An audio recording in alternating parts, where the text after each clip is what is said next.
Hello and welcome to the Sexient Being Sessions.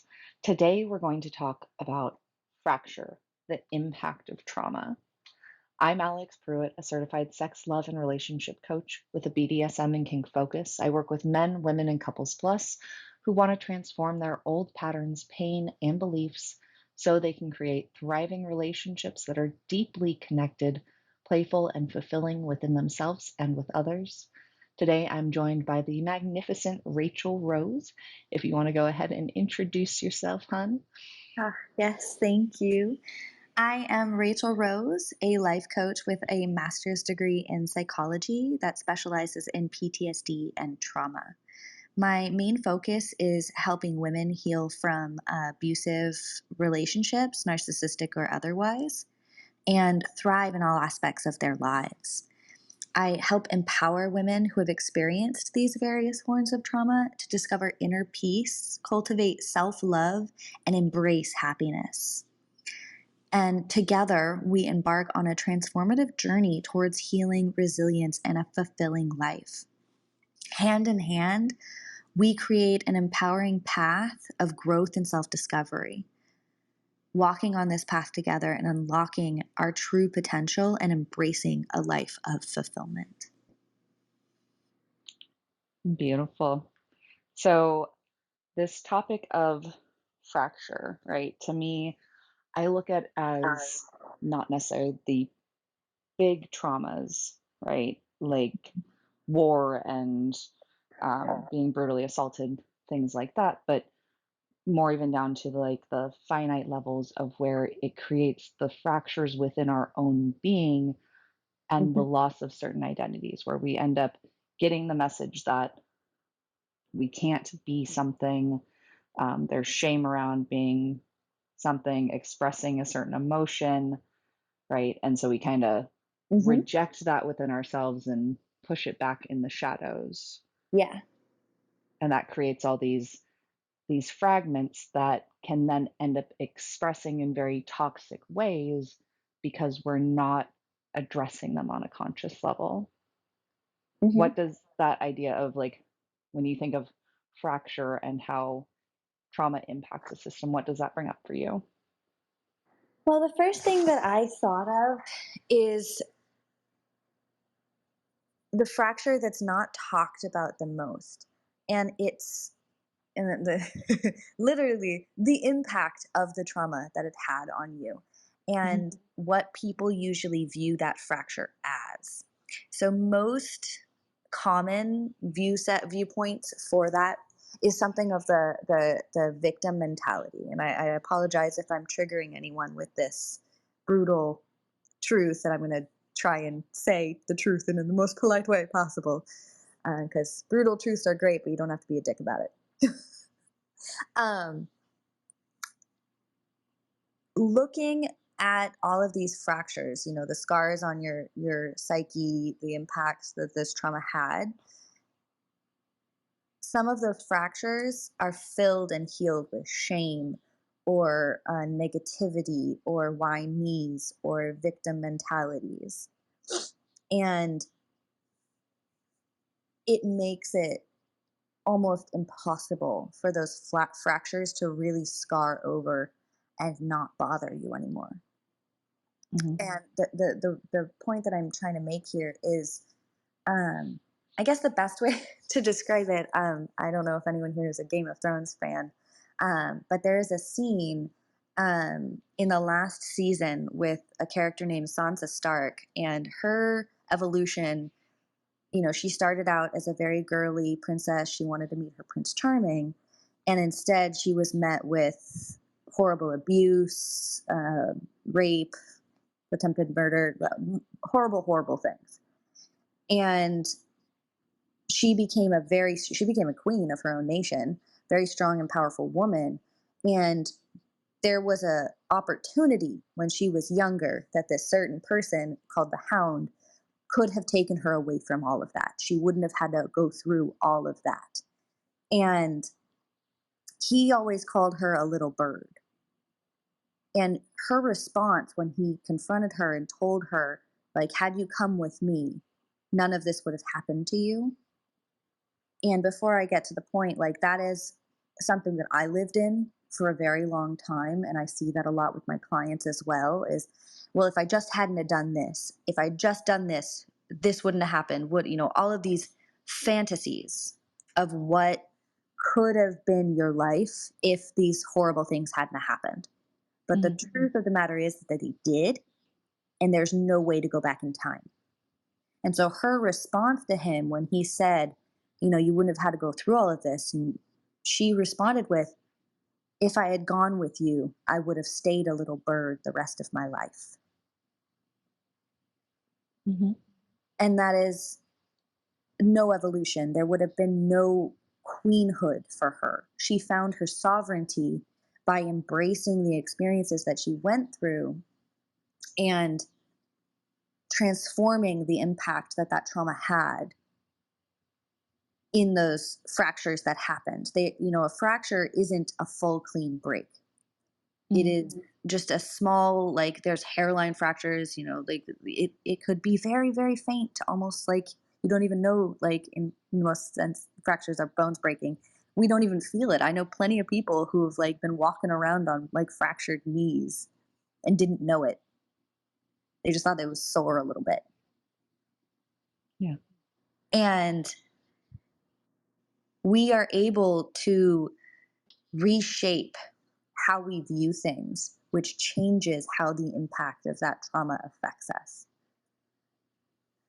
And that is so much easier to be done with those bigger traumas that you weren't actually explaining about. And it's a little bit harder for the little ones that you were talking about, which is Hmm. in my experience, both personally and professionally, those little ones that have the bigger impact on me. And it's so much easier to get over the big ones. Yeah. Well, and that's even so. I had an ex partner who was going through recovery programs for substance abuse, right? Mm-hmm. And I remember at one point in time being like, even though like this person has had to go through this big struggle of addiction, like that that issue was so big and glaring, Mm-hmm. right? Yeah. And like to me, that's kind of like those big traumas where it's like, well, yeah, of course, like you're having a hard time. Of course, this was painful for you Mm-hmm. because it's more socially acceptable, more socially recognized as being something Yeah.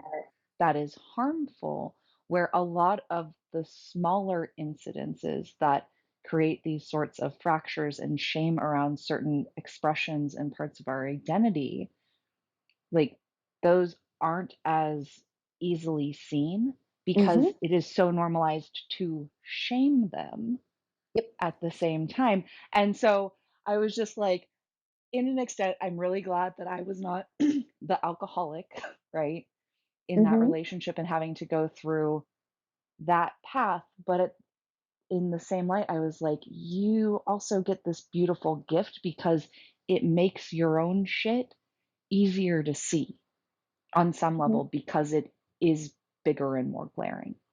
Mm-hmm. And I was like, they kind of get a gift in that. Like, and I have my own things, right? Like now that I actually go through and talk to people about what my story is, people will be like, man, you have been through a lot. And there was also a level where I was invalidating my own experience of Mm-hmm. the things I had been through, especially when it came to abuse, right? And staying in those spaces. Like when I was experiencing abuse, I literally didn't know it was abuse, Oh yeah. right? Same. Yeah. And that's, I was even, I even got this great reflection in a conversation with a friend last night. And she was like, yeah, there's this like mix of like sadness and joy in realizing like how long I left myself in this very like toxic situation Mm-hmm.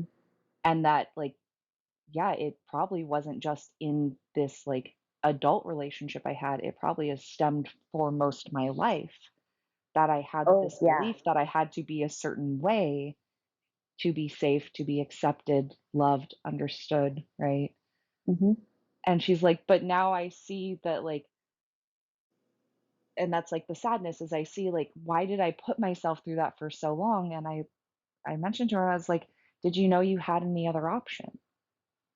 And she was like, "No." And I was like, "Well, you only know what you know." But Exactly. that's also where the joy comes in, is because now you know this piece of information and you can move forward from there. You can make Yes. things from a space of choice rather than just falling in the perpetual habit. Yeah, and not allowing yourself to fall into a victim mentality when that realization comes as well. Yes. Like I don't know if I like have made it clear of what the victim mentality is versus being a victim of something. Yes. And I They, think they are not the same clarifying that thing. I think clarifying that is valuable because I will say in my own experience, like I remember very distinctly when I started speaking with a counselor after like my main catastrophic event where I Mhm. was like, I don't like being a victim. Like I would Mhm. not identify with being a victim because I would also take on so much personal responsibility and over responsibility for the other person's actions Mhm. that I was like, well, I did this all to myself. And yes, in some extent that was true. It also doesn't justify the actions that other people took that were harmful, Yes, right? exactly. So like I fully rejected my victim, which honestly left me in a very unconscious state of being in a very high victim mentality at the same time Yeah, and not even realizing it. yeah. And one of the big things about the victim mentality is, let's say like you're out of your abusive situation, let's say it was with a partner, you're out, it's been 3 years, you're not in contact with them, like you're on your own, let's say you don't have kids and you're finally back on your feet, and yet you're still kind of in this victim mentality where you're upset, you don't want to date because you know your last partner made you jaded towards relationships. The list, you know, all the different examples go on. You are now your own worst abuser because you are stuck in a victim mentality. You are not allowing yourself happiness and certain things to come in with reason. I'm not saying that there isn't like Mhm. logical reasons as to why you're doing that. It's a survival instinct, and that is exiting the survival hood is exiting victimhood or the victim mentality. Once you're not in a survival stance anymore. Mhm. And that is maybe one of the hardest turning points within your healing, because you have to turn around and face your demons head on. Yeah. And one of them includes your victim mentality, which we often believe if we deny our victim mentality, it means that what happened to us didn't matter. And it's not true. It is, you happened to me and you matter, but this is how I'm going to treat you now. This is the impact you are going to have on me now. And I love something that you said a couple of months ago about um, when a bone breaks and it heals back over, it's stronger than it was before. Mhm. And that is the hands down a beautiful analogy to the truth of turning around and healing those demons and confronting your victim mentality and saying you were a victim, but you don't have to be in a victim mind for the rest of your life. Yeah. You can take what happened to you and shape it into something stronger for you as a person. Like what I've done for myself is I armed myself with knowledge so that I could help other people who have gone through the same thing. None of that would be a reality for me right now had I not gone through it, suffered through it, and developed an understanding that, you know, some people, therapists or coaches who have not been through it, but practice in the same field, there's a level of empathy and understanding that I have that people who haven't gone through it do, Hmm. which makes me an asset to my field. Yeah. Well, and so I think that's there's some like key ways that I've found through my own self journey that help me recognize those fractured pieces Mm-hmm. that I have been pushing away. One is this great example of like when I got out of that like chaotic point with relationships and finally started like taking that look at being like, oh, I have my own patterns. Like these things are feeling familiar. I am the only common denominator, right? Mm-hmm. For why I keep having these very familiar feeling relationships was being able to recognize that I didn't like being a victim.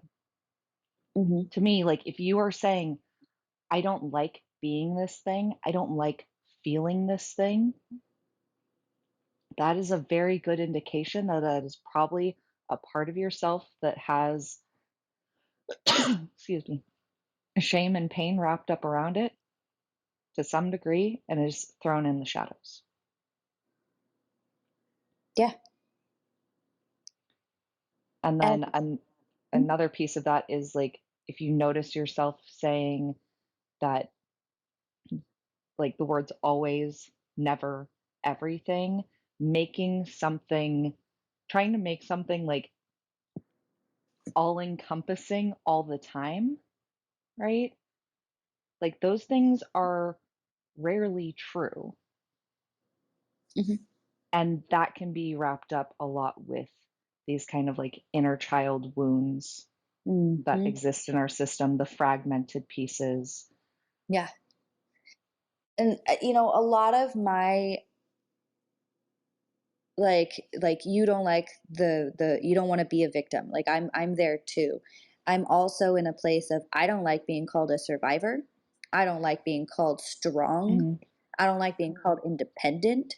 Like I'm not strong because of everything that, I went through. That's not where it came from. I'm strong because I got through it, sure. But it almost like puts too much weight into the horrible experiences that happened to me, that Mhm. oh, that's what made me strong. And I'm like, no, those actually broke me. It was actually me as an individual person, a unique human that survived through all of that, that made me strong.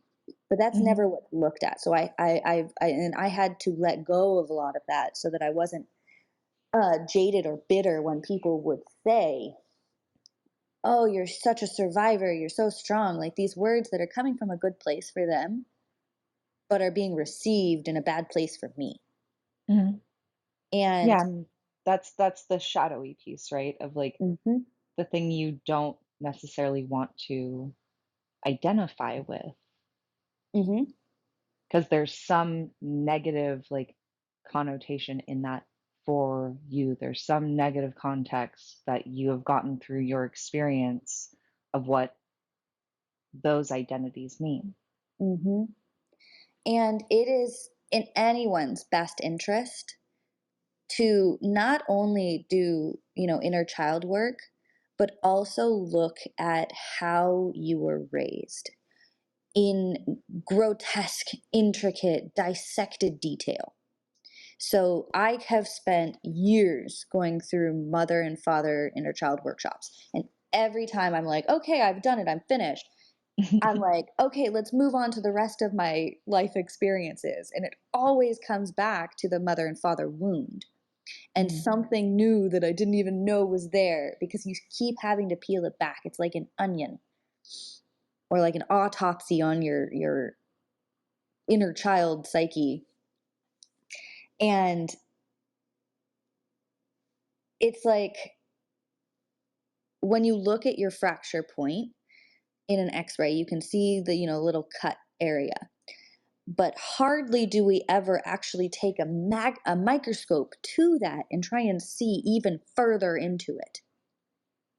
And that is truly understanding the impact of your trauma and the fracture that happened and existed. And then on top of that, once it healed and it's scar tissue or it's scarred over and it's now that strong bone, taking a microscope to that specific area that has now become stronger and analyzing it, figuring out what exactly made that stronger. And if it's not quite healed up, figure out what is causing it to not heal up completely. I was speaking to a woman this past week who, I was telling her everything that I offer and all the work that I do. And she's like, well, I've been doing all of that. So, like, in your opinion, like, what advice can you give me as to, like, what I should do here? Like, should I work with you or, like, because I've been doing all of the stuff you're saying you're going to do with me. So, like, I feel like I'd be wasting my money. Mm-hmm. And my response was, well, something's getting missed. You're clearly in a room, like, and I validated her too. Like, you obviously should be doing those things. I don't want you to stop. But something is being missed.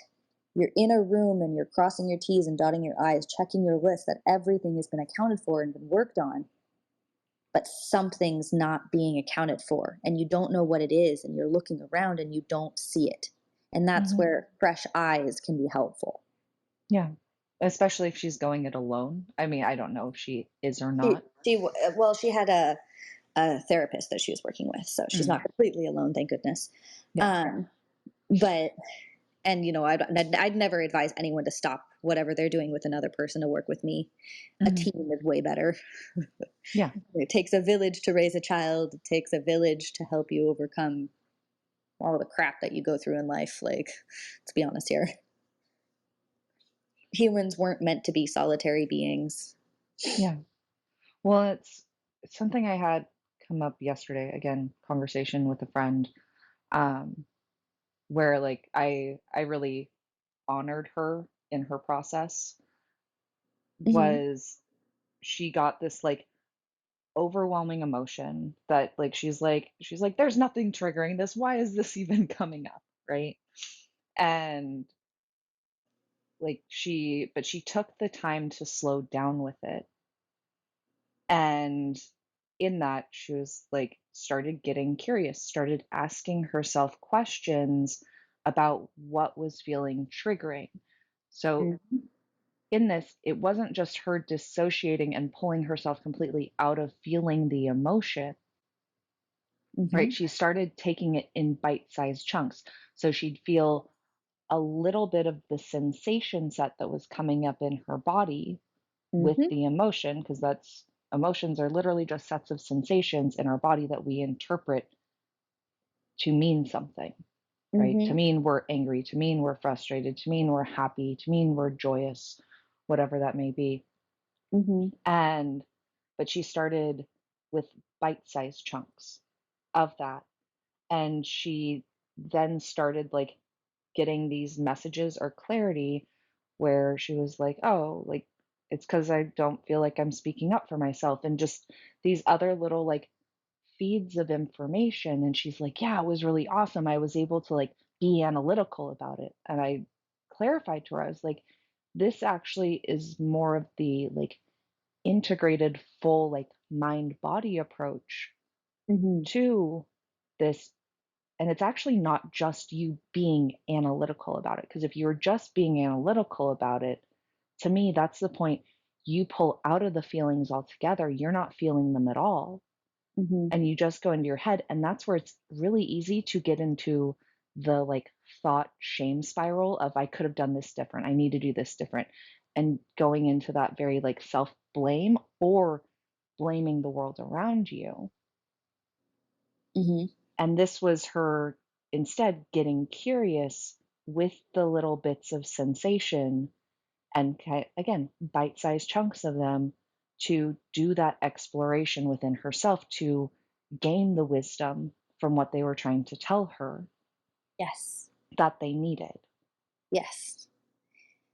And this is definitely some advice on that example that you just explained, which is Mhm. amazing. Bite-sized chunks are only meant for you. The rest of the world can choke. And I mean that in, you don't need to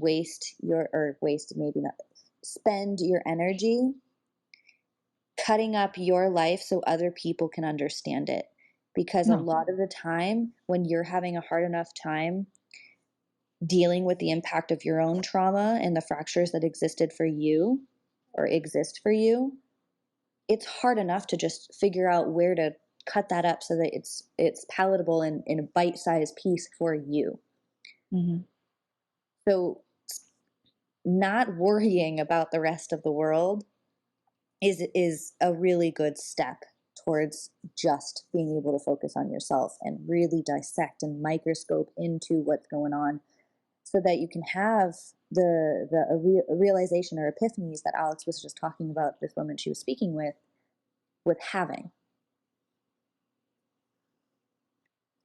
Well, and I think another important piece of this, and it actually comes up to another content piece that I was inspired to create earlier this week, is Uh-huh. the idea that like your no is a complete sentence. And I know we've talked about this before, Mm-hmm. but it seems valuable here in that a lot of the time when you give somebody a no and they are a yes, they will ask why. Yeah. And there can be value in telling them why if they are actually open, that if they are actually asking why from a place of curiosity to create connection, to create understanding, right? If when they ask why, if you explain that and then they use it, like your reason, as a point to argue, right? To me, that is now a red flag. That Yeah. is a person I no longer need to spend my time explaining anything to. Mm-hmm. And they just get my answer of yes or no. Yeah. I can do this or I can't do this. Yeah. And And oh, go ahead. oh no, continue. Oh, I was just going to say, like, those are like even the spaces we can get into over explaining, right? We'll give a no or we'll give a yes and then give the reason without the other person getting curious about that or asking Yeah. for Yeah. what that reason is. And then it still gives them the point of where they will try to argue for whatever their side is. Like for some reason, they feel like they need to go into like offense or defense. But those are, again, there are spaces now outside of us that are going into these like fracture moments Mm-hmm. where it's the actual curiosity to find acceptance and understanding for why that answer exists that creates spaces of connection. Mm-hmm. So if you're getting, even if you're getting these messages from your body, and then another part of you is hopping in and being like, well, you're wrong, right? Your experience isn't valid. You shouldn't feel a knot in your stomach. Those things, like Mm-hmm. those emotions, those sensations in your body are also valid, right? Yes. Yes. And also should be listened to. There Mhm. have been a lot of studies conducted.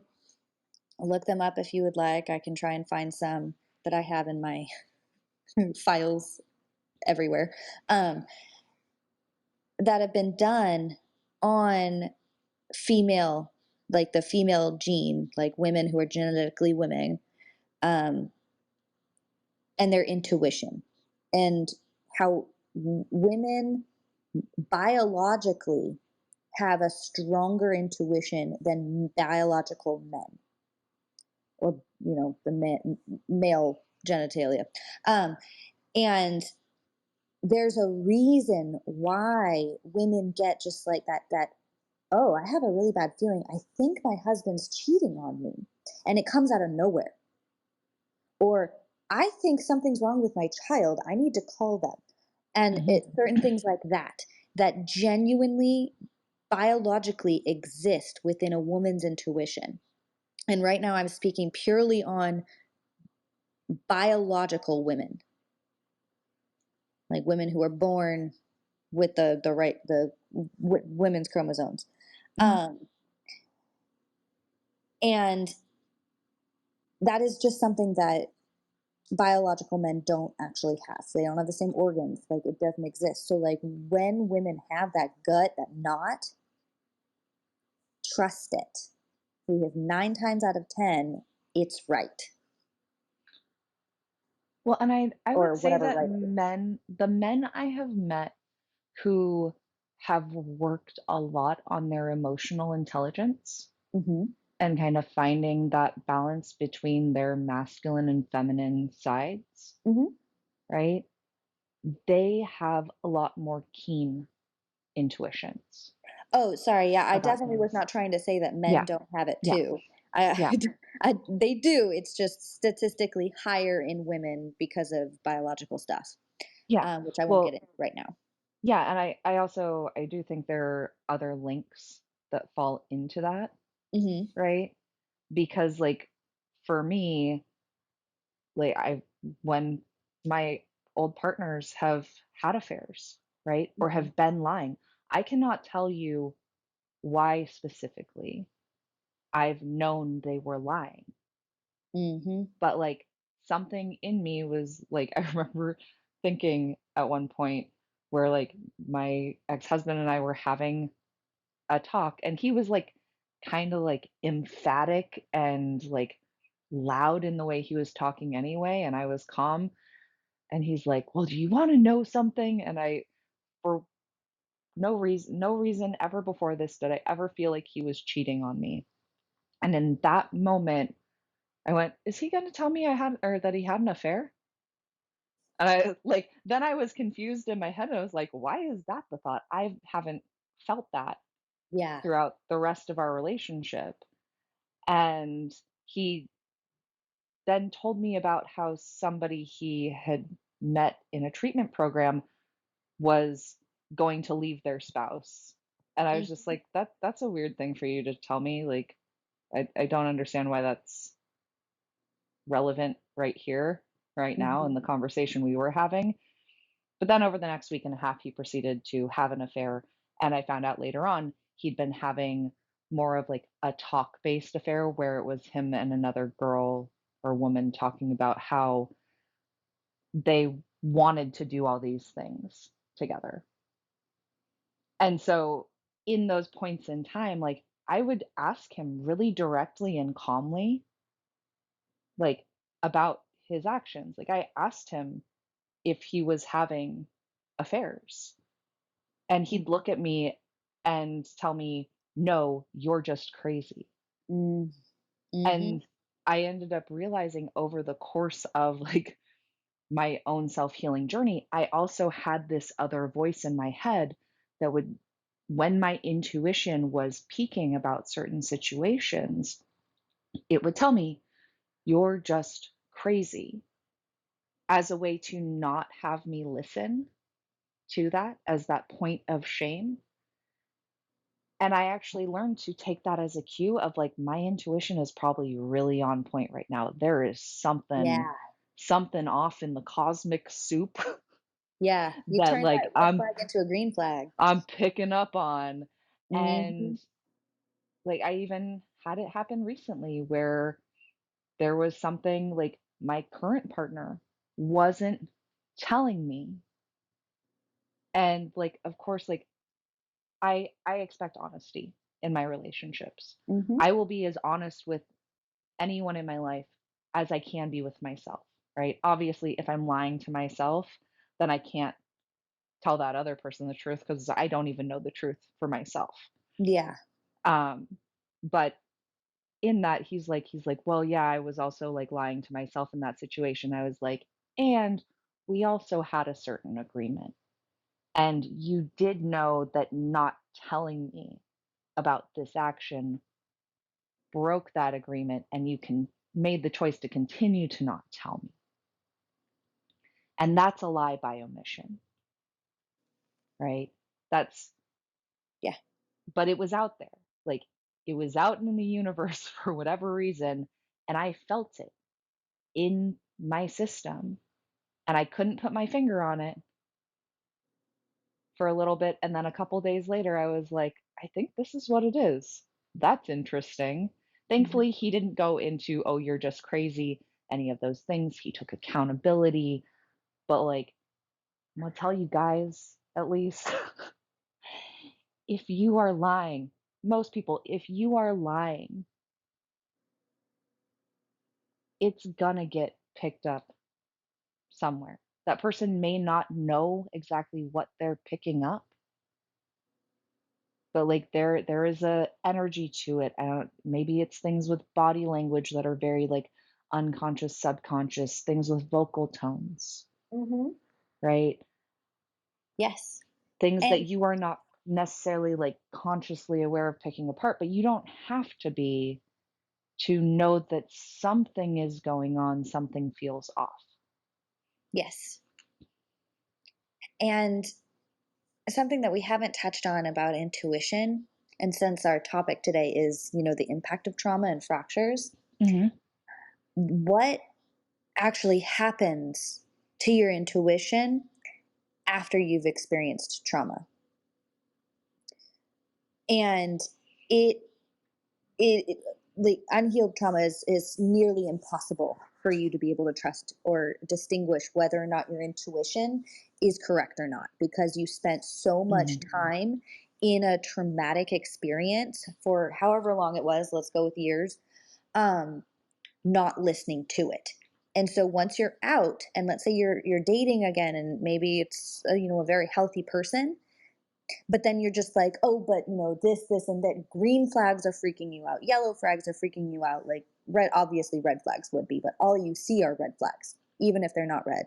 It's like you're mhm, colorblind, and you can't figure out if that knot in your stomach is because you're scared to go back into dating and have that all happen again, or if that person is just like your past partner and is going to be an abusive person again. It's so mhm, difficult to figure that out.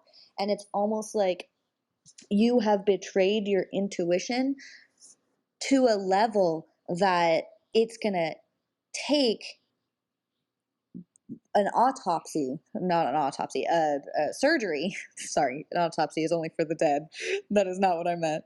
Um, Surgery in order to go in and actually like figure out what's wrong, fix the problem, and then stitch you back up.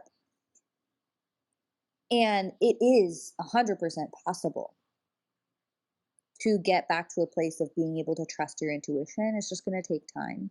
And a lot of people don't realize that that happens after trauma and the impact of that trauma. We tend to tell ourselves, once I'm out, once I'm free of him, I'll be better. mhm.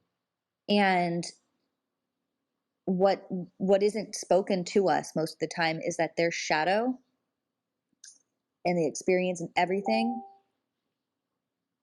completely changes the game. That they're still there impacting and causing trauma, even though you're out and you're 3 years out. Well, If you and haven't that's, actually dove in. I'm not saying this is the case for everything and it varies in level, yeah. but if you're finding that you can't trust your intuition, that's probably one of, I'm not going to say it's the only one, the reasons why. Well, and you may not be referring to that as intuition. Like, maybe you're like, "Well, my picker's just messed up." Like, Yes. but Oh, that thank comes you. down to, like, Yeah. I can't trust my, like, ability to pick a good partner, Yes, yes, and right? on top of that, that is 1, living in a victim mentality, and 2, blaming yourself. You've now become your own abuser Mhm. because you're Yeah, not believing in yourself. You're saying yeah. you're justifying to yourself that, "Oh, it's my fault. I just don't have a good picker." Mhm. Not your fault. Yeah. None of it ever was, and it never will be, and whatever happens to you in the future is also not your fault. Life's not fair, but it does not mean that you deserved it. Yeah. And that is where so much of the, like, conversations that Rachel Rose and I end up having come back to, like, your actual, like, authentic yes and no. Mhm. Realizing what your boundaries are, what your standards are that you take action on for yourself. Because the Yes. more you do that, the more you show up for yourself and take your actual 100% responsibility Mhm. for you. It means that, like, when you get into relationships, let's say you start going out on dates and you're seeing the actual red flags, right? So, like Mhm. in this situation where I was picking up that, like, something was off with my partner, like, Mhm. it could have been really easy for me to fall back into the narrative of, oh, I'm just being crazy. I shouldn't say anything, right? Yeah.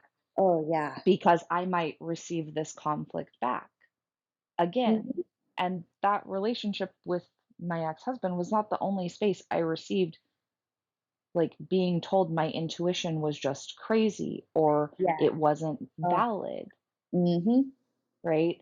And like that was has been a very long narrative throughout my life that very likely started in early childhood when Mhm. I would say no to something and I was told you're going to do it anyway because I said so or because my reasons, my needs matter more. Mhm. But in that, like, I was willing to speak up to him, right? Mhm. And not, I wasn't like crass about it. I didn't like call him and like tell him like you're lying to me or anything like that. It came down to a conversation of being like, "Hey, like something feels off." Mhm. And I know that that wasn't an easy space for him to come forward because he had a lot of his own shame and other things wrapped up around that. But it gave the space for us to have very heart-centered conversations about why honesty is a high standard for me. Like, Mhm. why Mhm. that is something I need from my partner as well. If he can't supply that, that's okay. It just doesn't mean that that's the right relationship for me to be in. Mhm. Like, because it is a defense mechanism when somebody is omitting the truth or lying. Yeah. And it doesn't have to just be, like you said, a partner Mhm, conversation. Like just recently this week, and it's beautiful that we're on this conversation now because like I have done so much like mental deep dive this week mhm, because I have been confronted with a situation that I didn't like in a mentor program that I've been doing for the last year or so. Um, and I kept, for months, I've been saying to them, like, this is happening. I feel like I'm going insane. And they basically just dismissed me. mhm, And it was so minor and minute that I was like, oh no, it's nothing, it's nothing. But it builds and it builds, like mhm, what Alex was saying about those smaller impacts or the smaller things that with a bigger impact. And this past week, 2 weeks, I have been asserting my no, and they have not been accepting it. They'll say things, like, oh well, if you want, to give up like this, you can. Like, if you want to give up and go at it on your own, figure it out. And I'm just like, that is a very attack oriented statement you just said. And I didn't confront them on this, but I struggled for the whole week being like, am I doing something? Am I giving up on myself? Am I doing that? No, I'm not. I'm not doing that. And then when mhm, I had to confront them again to assert my nose again, I was gaslit, and um, it was bringing out ugly parts of me. mhm, And I'm a very integral person. I don't ever think there is any, I can apologize for overreacting and yelling and screaming at somebody and being like, I am so sorry. That was a projection. Like, it does not make it okay for me to do it. I could not control myself in that moment. And I did not have the safe space to be able to say those things. So I was just reacting and I was not being my integral self. And I was like, oh my God, this is a huge red flag. And it struck me in that moment. I was like, they're creating a bad me. That is reactive abuse. And reactive abuse is when you start to change who you are as an individual as a reaction to what other people are doing to you. mhm. And I was just like, oh my God, flashback to ex husband, like all my other past abusers, like, oh my God, these are supposed to be my mentors. I need Mhm. to get out now. Yeah. And they completely burned the bridge. Like they were not at all trying to be okay with it. And I approached it like Alex was saying earlier about how you can, explain what's going on so that it's digestible, bite-sized pieces for other people, but it's not necessary. And at some point during that conversation, I was just like, you know what, here it is, and you can choke on it. I tried to cut it up so that you can understand and be on the same level as me, and you're choosing not to. So this is my no, and I'm turning around and walking away now. Mhm. And like Alex was saying earlier as well, you make such great points. Um, it stems from childhood. And I started thinking all week, where does this come from? Like I was called stubborn in these conversations, uncoachable. And I'm just like, am I stubborn? Am I uncoachable? I don't think I am. And so I started looking back and like I am a very neurodivergent person. And all my life I had been told if I can't stay on the path that is already paved, I'm not going to succeed. And I'm always like, but that path's no good for me. I need to create my own. And they're like, oh, well, that's going to be so much harder and you'll never get there. And I'm like, well, I'll get there when I get there. Can And I give a reflection real quick? yes, go for it. Sorry. As being someone who has coached you,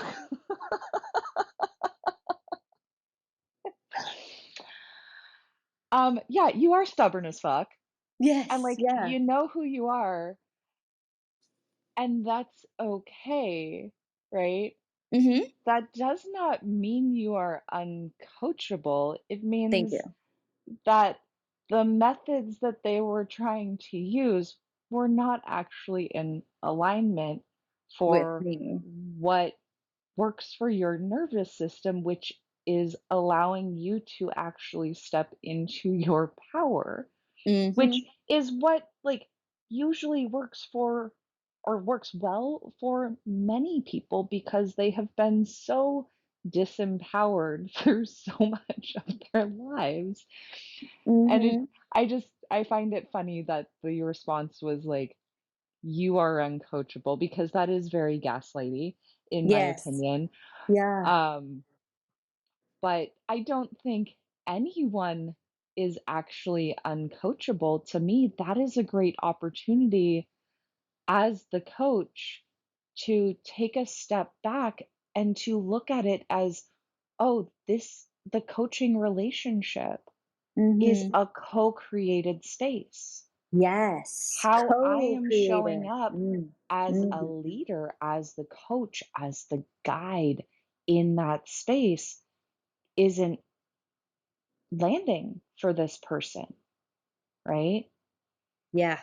Are there ways I can actually shift and readjust versus thinking my way is the only way? Mhm. And Yes. so I just want to offer that reflection. Like, Yeah. you were I came very to that coachable. one too. I was like looking back in my childhood, I literally said, just like you said, I am a very stubborn person. And I'm realizing where my stubbornness comes from. And it's not that I'm trying to be defiant or rebellious in any way. I'm Mhm, stubborn because I'm clearly saying to someone, no, that way doesn't work. And I know it doesn't work. And every single time they're like, oh, but try it out. And I was like, I have. But mhm. because they didn't see me try it, they don't believe that I've tried it.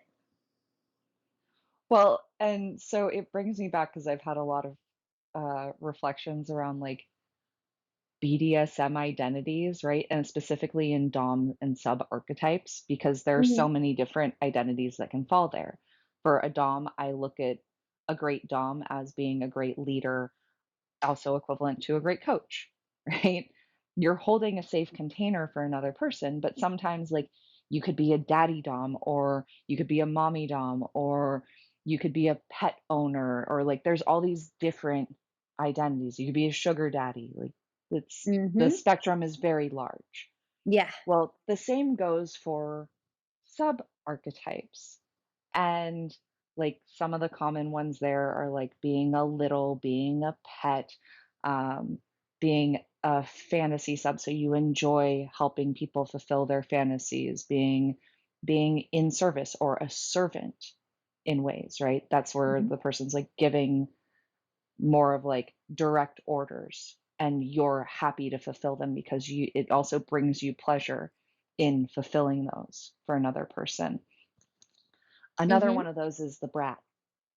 And I think the brat archetype is hilarious. And this may not be for everybody who has been able to recognize their brat. But for me, what I've gotten, like when I actually noticed, oh, like I feel like I'm being bratty right now. My brat was really just very willing to state where she was at and be like, no, like, if you want me to do this thing, this is what I need. Mhm. You're not like, my brat calls out more disingenuous Dom behavior, more disingenuous leadership Mhm. because they aren't actually creating a safe environment with healthy boundaries. And Mhm. you can even witness that with dogs, right? Dogs love to like they don't necessarily want to be the alpha. If they do not see that somebody else is taking the lead role, like so the way you are treating your dog does not show that you are actually in genuine leadership, which is like vulnerable, it is compassionate, it is understanding, it is loving. And it is humble. If you have to scream at Yeah. the top of your lungs that you are alpha, that you are king, you're not. Yeah. Yeah, exactly. But, like, if you are not displaying those things, if you are yelling at your dog to try to get them to do a thing, I'm sorry, you're not an alpha. No.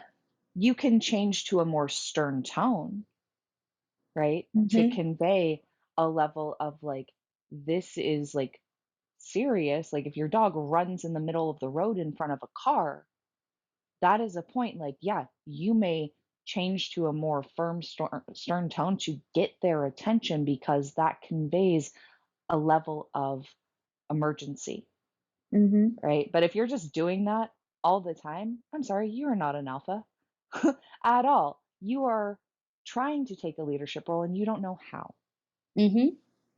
And right? on So, and on top of that, the brat is the same thing. mhm, yeah. Trying to take a leadership role without knowing how to. Because, like you were saying earlier, which is extremely accurate, the brat isn't someone who is just trying to be a bitch. It's someone who is trying to assert what they want, who doesn't really know what they want, but they know they don't want whatever it is that's being offered. Yeah. And they don't have the emotional intelligence to figure that out. And so, if you're a parent and you have a child who reacts like that, um, ask them, like, hey, like, I see you are reacting here. Like, how can I make this situation more comfortable? And have boundaries with that. I mean, obviously, if they say, well, give me $1 million, don't give them that. Uh, but you can still hear them out. So, like, the next time it happens, you can be like, oh, you said you wanted a smoothie last time. Do you want one this time? Will you tell me what it is you're feeling? Well, like, while I make you a smoothie, like, can you tell me in a calm voice what's going on?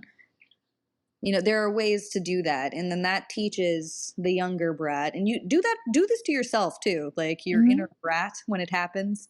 Know what you need. In mine is usually smoothies, which is why I said it.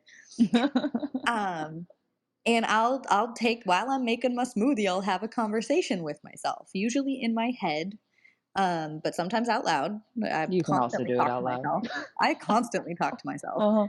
Um, And I'm just like, how can I calm down my inner brat? Like, she getting a little bitchy right now, and I know she's just either hungry or needs something or doesn't have the emotional intelligence or understanding of herself to tell me what she wants. But she's Mhm. a leader because I'm a leader of my own life and my own destiny. Well, and that is what I found funny about when my brat showed up. It Uh huh. was like this space where like my dom was ready for sexual play, right? Mm-hmm. And I hadn't had any of the warm up my body would have needed. So I was happy to be in service. I like gave a massage to my dom and all these things. But when it came down to like then being told, "Oh, do this thing," I was like, "Well, my body's not ready." No. And like it threw him off really bad. Like I watched the change of expression because he was like, "Wait, what is happening right now?"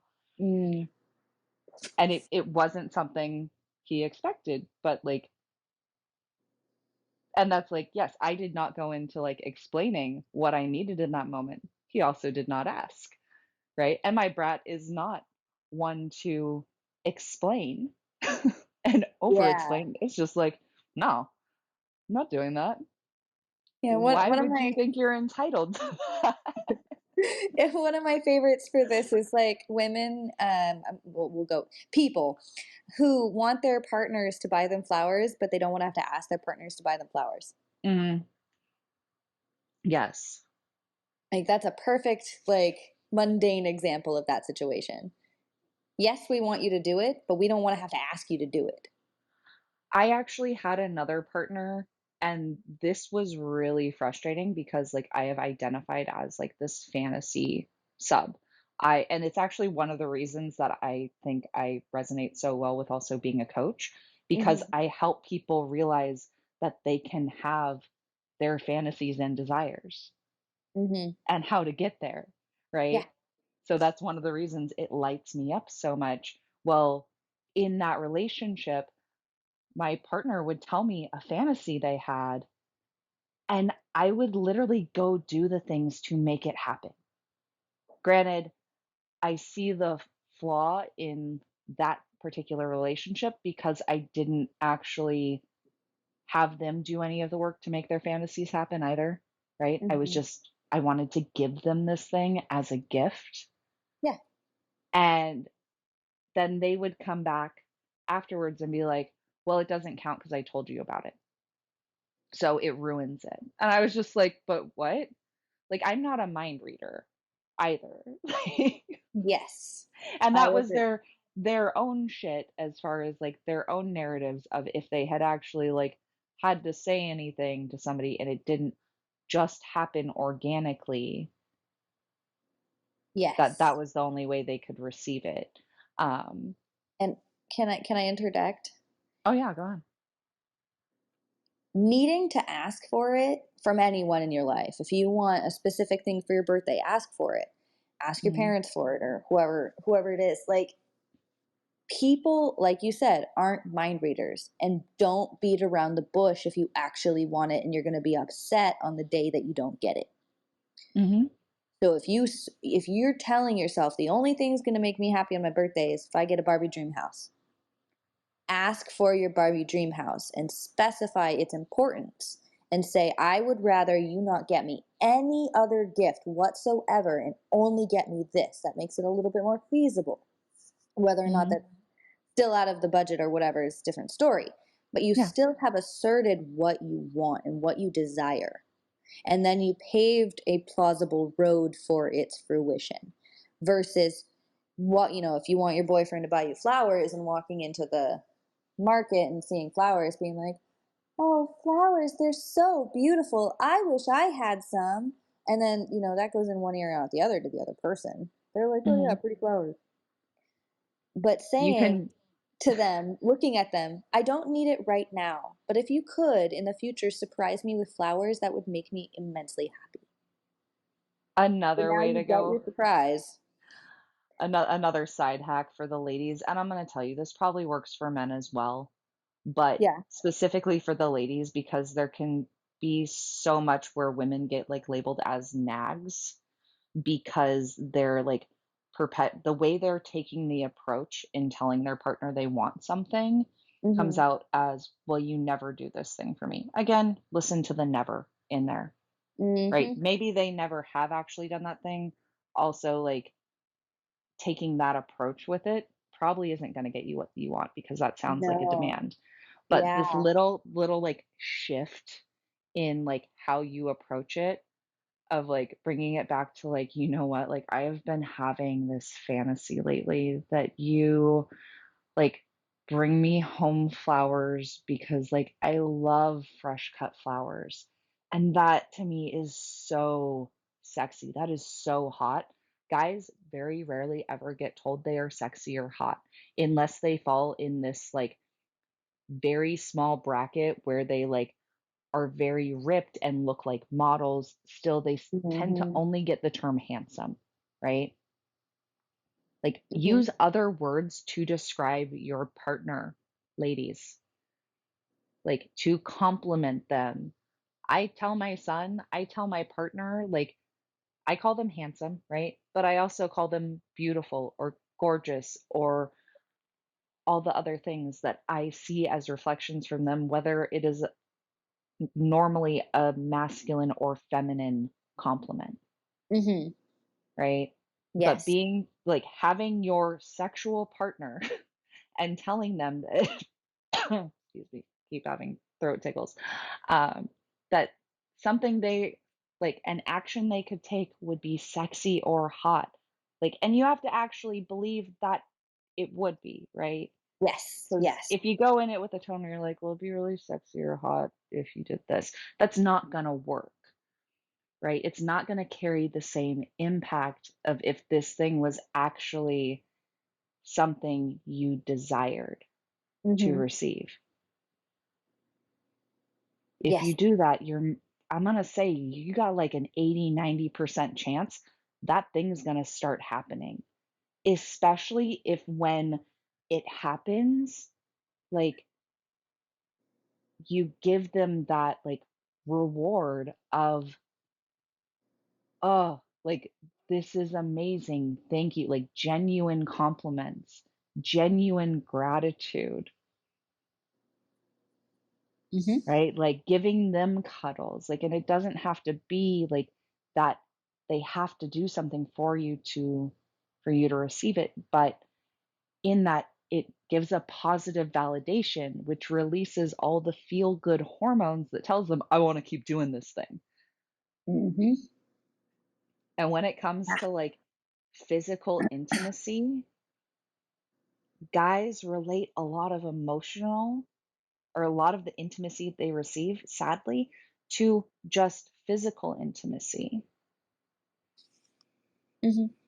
And so, like, for them, it can be that, like, they're constantly wanting sex more than their female partner because that's the only way they know how to even receive the other levels of intimacy because it Yeah. has been so condensed down because there is the emotional shut off there it from society. Like they guys can't go to their friends and be like, "Hey, bro, give me a hug," like, or "Can I have a hug?" Mm-hmm. Right? From their guy friends. Like there's a bigger degree of separation for them in that, and there's even research studies talking about that for guys as little boys Mm-hmm. that they get cut off from physical intimacy and emotional intimacy and support much earlier than females ever do. Yeah. And I will say, like, for my current partnership right now, I am with a male, and he enjoys it so much more when I just rub his shoulders or give him a massage. Mhm. And when I first started doing it, I genuinely thought to myself, with his reaction, I was like, I don't think anyone's really done this, not without him at least having to ask. Mhm. But I do feel other people have asked that of him many times. Mhm. And so, because I noticed that, whenever I want to show him appreciation for the things that he does for me, I offer to give him a massage. And every time he's just like, you don't have to, like, I don't want to put you out. And I was like, no, it was an offer because I love and appreciate you. And I want to show you how much that means to me. Mhm. And if I were to approach it with, well, I'll rub you for 10 minutes and then you rub me for 10 minutes, it's completely different. And that's the same concept that Alix was saying earlier about how you approach asking for those flowers. If you say you never buy me flowers and I want them, like that's a much more hostile approach versus like, hey, you know how like you're constantly asking how you can love and appreciate me. Here's a good way to do that. You don't have to do it all the time, but every now and then a good surprise with some flowers would make me feel very loved and appreciated. It's all about your approach and your communication style, which Well, and being direct and concise with what your needs are, what your desires are, Mhm. is so valuable in any relationship. So Rachelrose was talking earlier about like the Barbie house, right? Yeah. And being like, I really love a Barbie house. Like, please, like, you don't even have, I don't even want any other gifts. Like, this is the thing I really want for my birthday.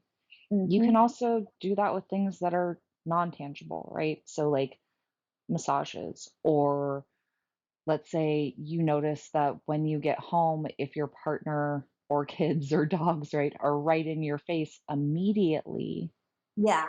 like you need like 10, 20 minutes of like just you decompression time.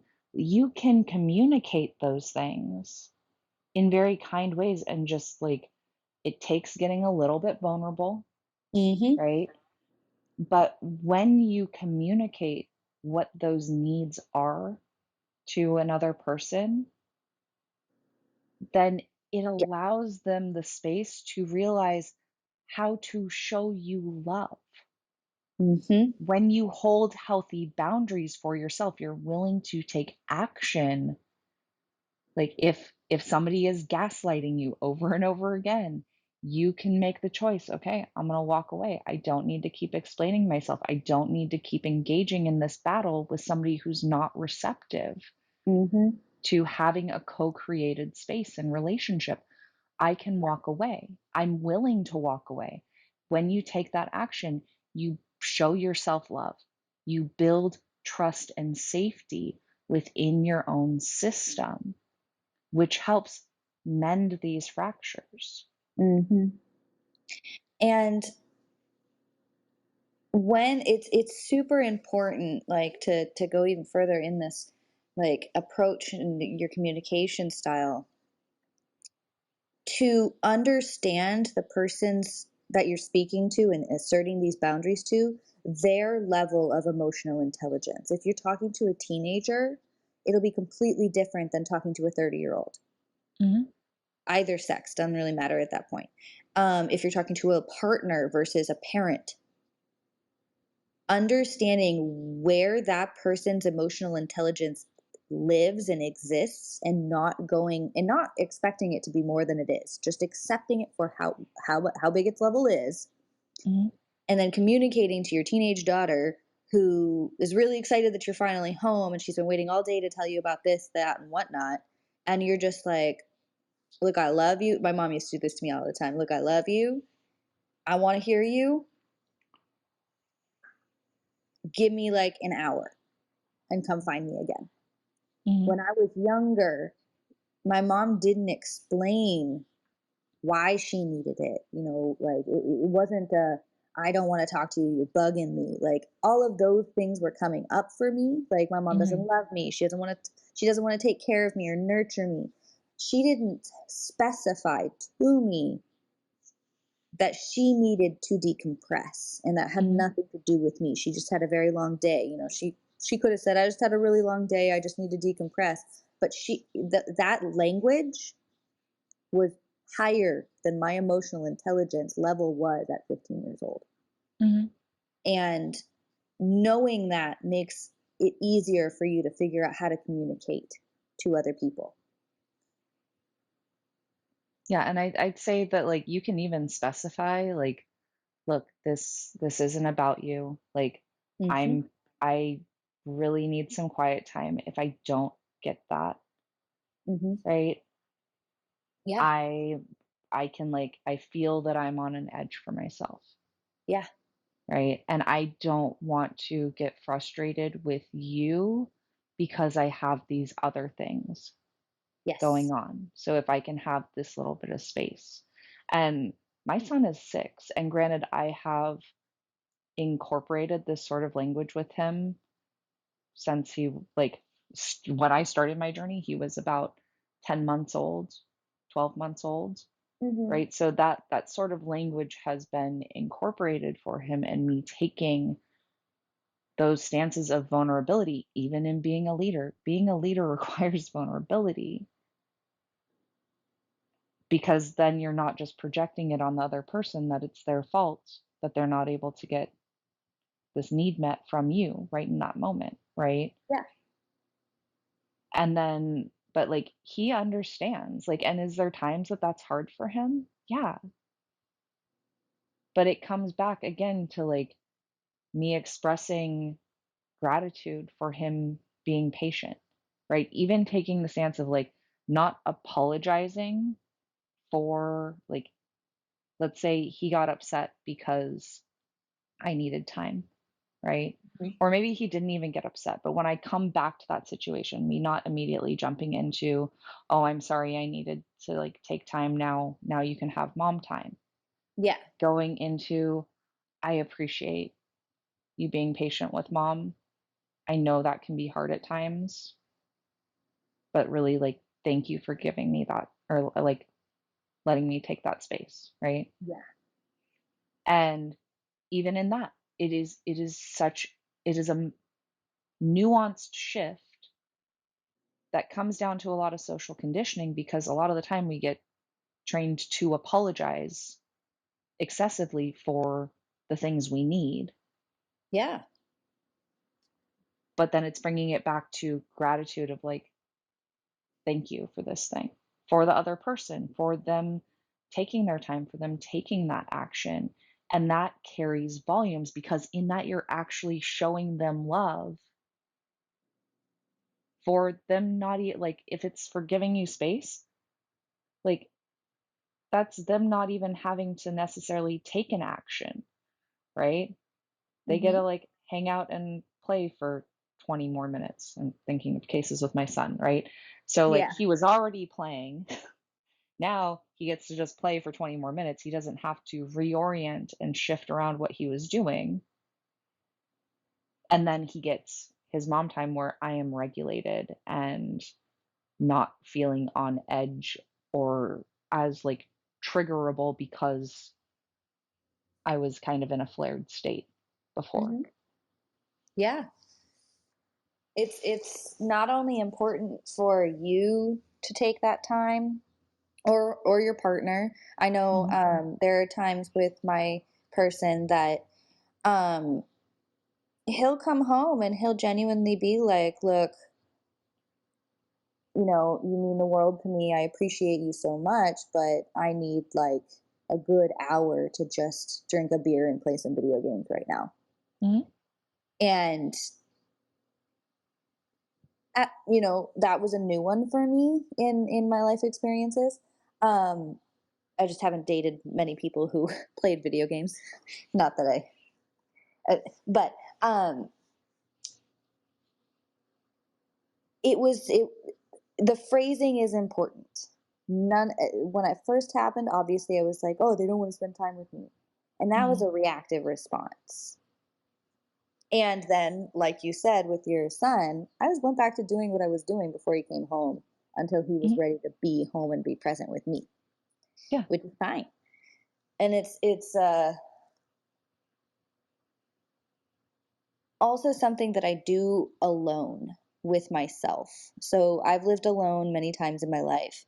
And, there are always these lists that I've been telling myself I'm going to do when I get home. And I used to beat myself up over, the first hour or two that I was home. I didn't do any of those things. Sometimes I Mhm. wouldn't do them at all. And finally, I started telling myself on my way home, like, I'm going to eat dinner, I'm going to watch TV, and then I'm going to get to it. Mhm. I'm going to let myself unwind, decompress, and not feel like I need to show up for myself the moment I walk through the door. Like the home archetype of me would run up to me the moment I went through the door and was just like, "You need to do this, help me with this, do this, and that." And I'm like, "Ah!" So you can do it to yourself too. And I do want to offer a little bit of a reframe again, right? You taking the time to like eat, to sit down and watch some TV and decompress, like that is also you being willing to show up for you without having to be in the like high functioning go go go do push push push Exactly. that we Exactly. again can get very well trained into.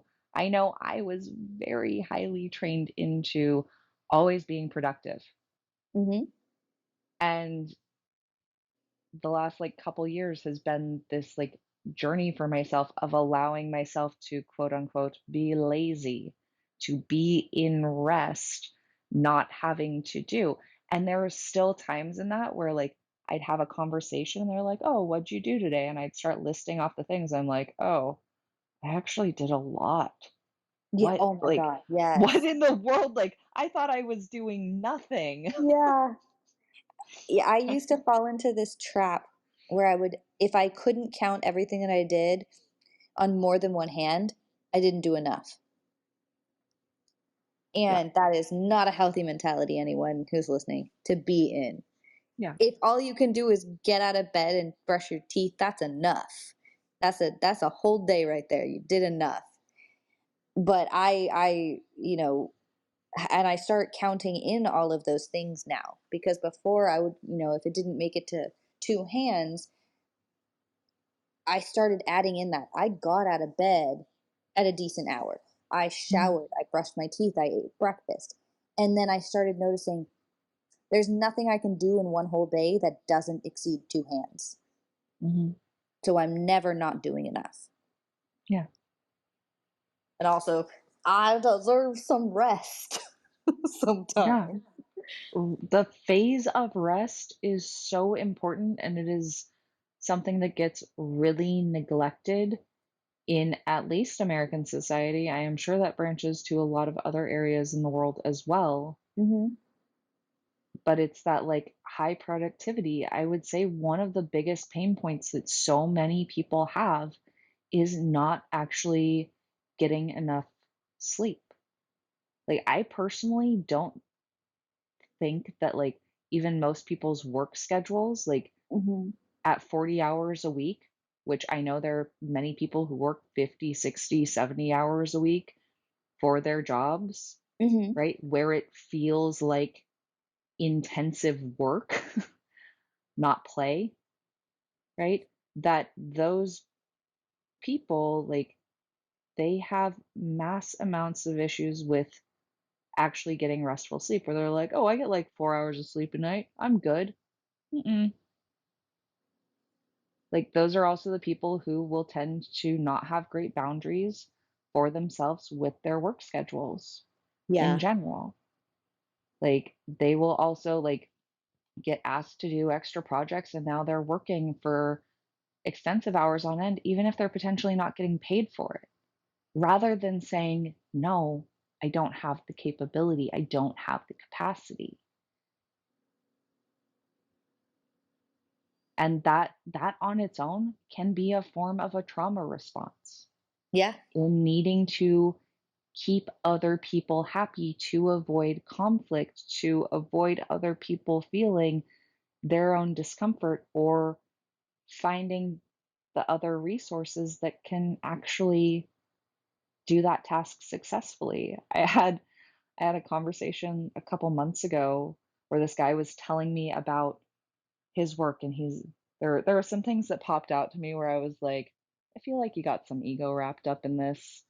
But he kept talking about how any room he walked into at work, he was the smartest person in the room. And I found that interesting because I was like, well, even if I walk into a room full of like kindergartners, because I was doing an art discovery class for my son's kindergarten class this year, I still don't feel like the smartest person in the room because I can always learn something from them as well. But in that, he was talking about like how all these people like would just complain and hated their jobs and all these things. And he's like, well, how do you get people to like the work they're doing? And I was like, you let them do the things they're passionate about. And he like went into the like he was like, but and tried to argue it for a second and then he like dropped his head and he's like, no, you're right. I was like, you give them the tasks that they enjoy doing, that they find pleasure in, Mm-hmm. because like there is a person who enjoys balancing a checkbook. They find it fun and pleasurable. Yes. Is that every person? No. No. There is the person who really like can go geek out in Excel and play with macros. Like I've been that person at times. Yeah. I am not always that person, but like Yeah. I can be. But you allow them to play in the areas that like they are passionate about and they will do phenomenal work. Yeah. And the same thing goes with like relationships at home, right? It's Yeah. finding those things that like you and your partner can do for one another to help find that balance. Mm-hmm. And if each of you are feeling completely tapped, go take your own space. Yes. Like, And you should. And it doesn't mean that there's something wrong in the relationship either. yeah.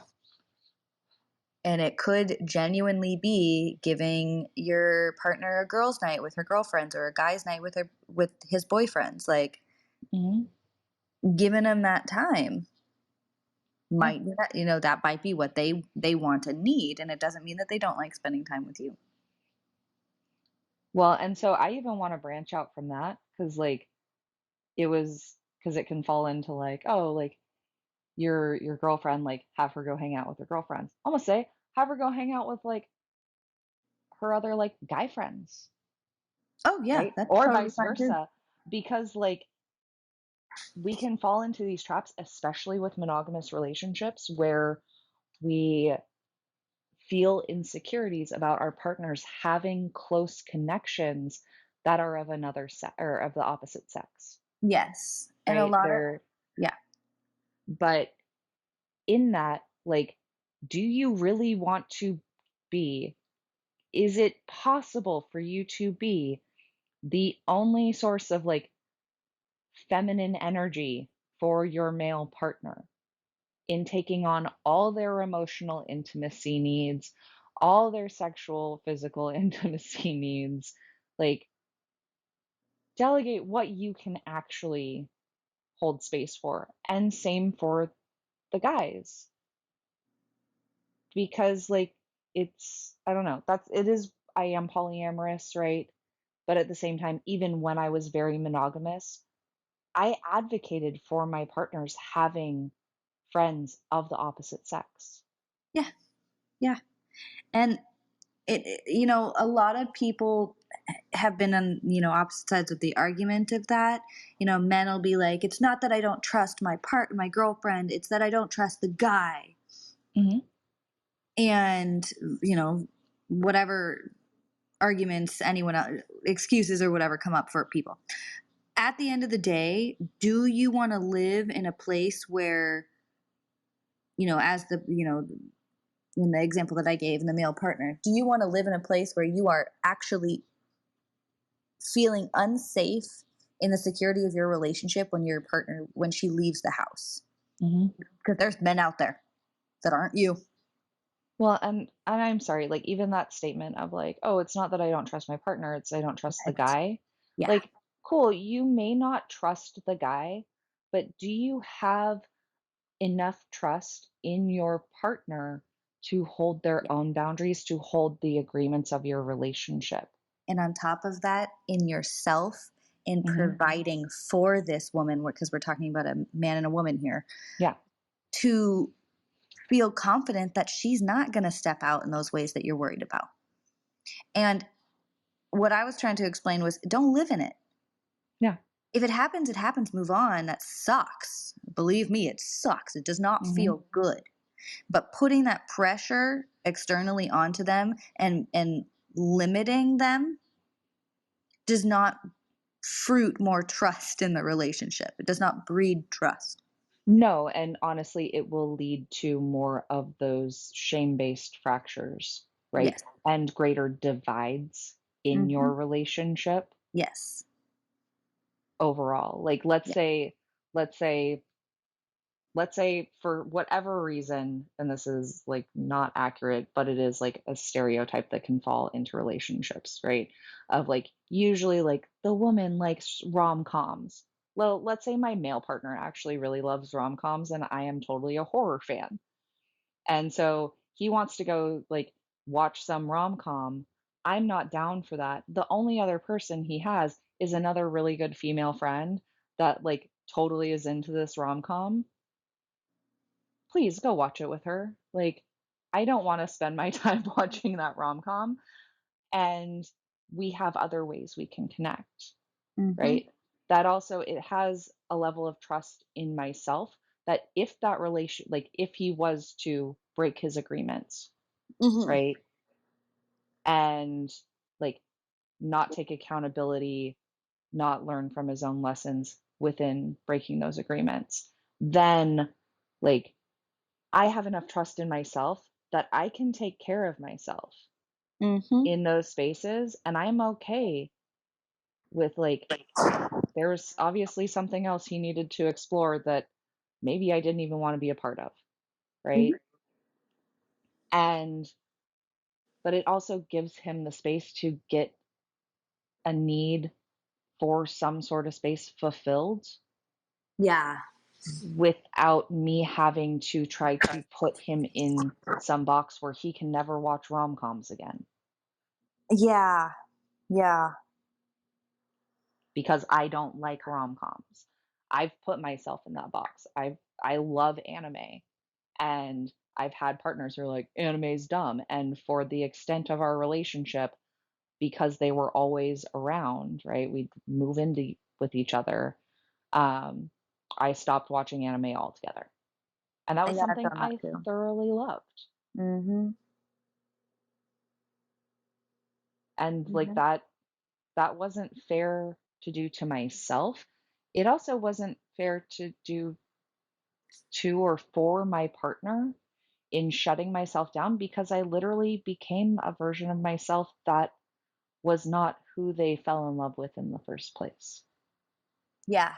And if they fell in love with that version of you, they're not in love with you. They're in love with a fake fantasy version that you created to subdue them.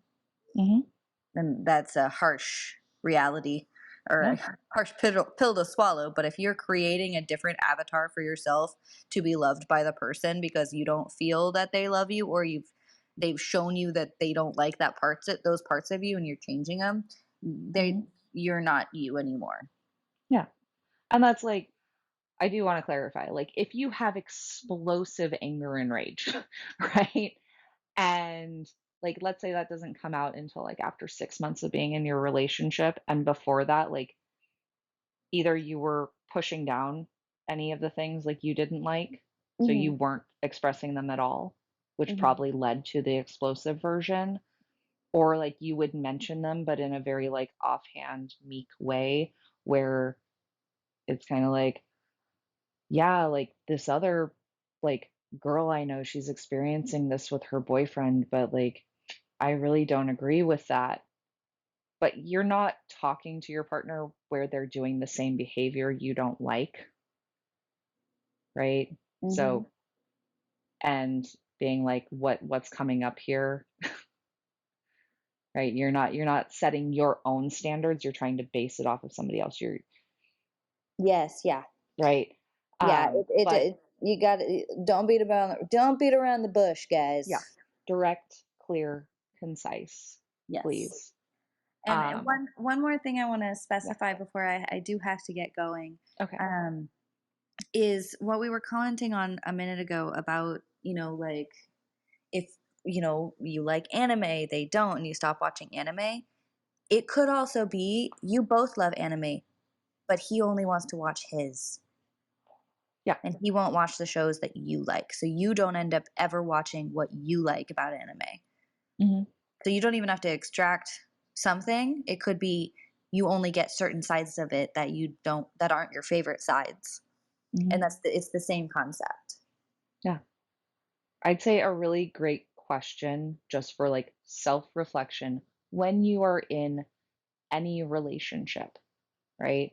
Mm-hmm. And especially if like you're feeling you need to move away from something for yourself, is like just take the moment to like give yourself an inquiry of like, do I want to keep being this version of myself where I get to watch the anime shows I like and whatever it is? Or like, is there actually a big value point in like what I want to be moving towards if I make this shift that I'm perceiving this other person wants me to be? Yes. And be honest with yourself in that. Like, is that something that would genuinely bring you pleasure to do? If so, then cool. Like, you are the only one who can pick that path for you. Mm-hmm. But again, allow it to be a conscious choice, not just you doing this thing to satiate, fulfill, keep the other person from leaving. Mm-hmm. If you're going to be really sad or regret that like you're losing this other part of yourself. Yeah.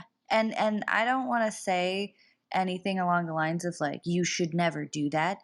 If you choose, so let's say you're at an impasse. You either have to give up yourself and who you are or the person you're with. That is the Mhm. conclusion you've come to. And you're choosing to be with that person. You got to get over yourself at that point then. You Yeah. made your choice. You got to sleep in your own damn bed. Hmm. And living a victim mentality, spending the rest of your relationship with that person, being angry at them for killing off that side of you. They didn't kill you. Hmm. You killed you. So it's like having a headache and someone offers you an aspirin and you saying no. Don't bitch about your headache anymore. It's a very brutal way of saying it. And I'm sorry if that triggers people, but it is a truth that if you are like, they are not what killed you. They didn't love that part of you, and that's okay. Hmm. That maybe they're not the one for you. Someone out there will love the same exact anime as you do and want to watch every Yeah. single episode with you every single night, marathon over marathon. Like that does exist. You just got to go out and find it. And you can't be with that person that you're currently with to find that person. You also got to be alone for a little while, figure out who you are a little bit more, Well, suffer a little bit, and and I'm things like that. gonna bring it to like a more severe example, or to me, it's a more severe example of Okay. like, let's say I smoke, Mm-hmm. right? Because I did smoke for a long time. Yeah. And the person that I'm like dating doesn't smoke and they really like they don't want to be with somebody who does smoke. Like there's nothing wrong with that, right? And Yes. then having that standard for Yeah. themselves. There's also nothing wrong with me not being willing to work through whatever I have around smoking Mm-hmm. because I enjoy that for myself. For Mm-hmm. whatever reason, there is a level of safety, a level of enjoyment in that that I'm not ready to give up. Mm-hmm. And it's That okay to walk doesn't, away. yeah, And, that and is and a vice choice for versa. me. If Yeah. they're a smoker and you don't like smoking, but Hmm. you want to be with them, you either need to tolerate their smoking because that's their choice to do. Hmm. And if you want to be with them, you got to get over it. Yeah. You can't spend the whole relationship being like, you need to quit smoking. It's bad for you. They know it's bad for them. They know they need to quit. They know it causes cancer. They're still choosing to do it. Hmm.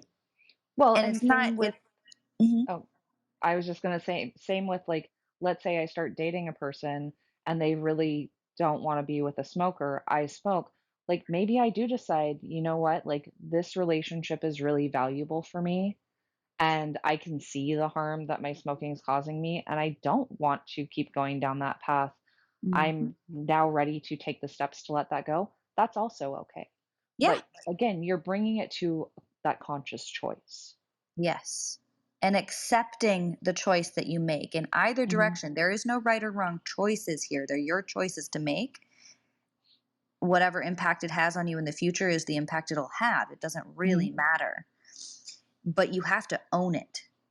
So if you're Yeah. choosing to stay in your abusive relationship, own it. Hmm. If you're choosing to leave your abusive relationship, own it. Yeah. Don't go back. Don't break. Don't live in a certain victim mentality. Hmm. Um, Unfortunately, I do have to get going because Yes, I'm yes. Okay. meeting. Yes, Uh, thank you again for our call today. As always, these are phenomenal talks, yes, and thank you. And I look forward to our call next week, which is Sex 2. So it'll be our second iteration around sex specifically and relationships or self-pleasure. We'll see what rabbit hole that goes down, because that is definitely more Yes. of a free, I mean, they're all kind of free flow sessions, but sex is a Mhm. big topic in general. Mhm. So That'll be a lot of fun too. yes, definitely. So that'll be next Thursday at 1 p.m. Pacific Standard Time. As always, if you want support from Rachelrose and I, you can reach out to us over social media on YouTube. There is links under our About page, and that will give you direct contact to either one of us for Mhm. support. Yeah. And I hope you all have a wonderful springy day.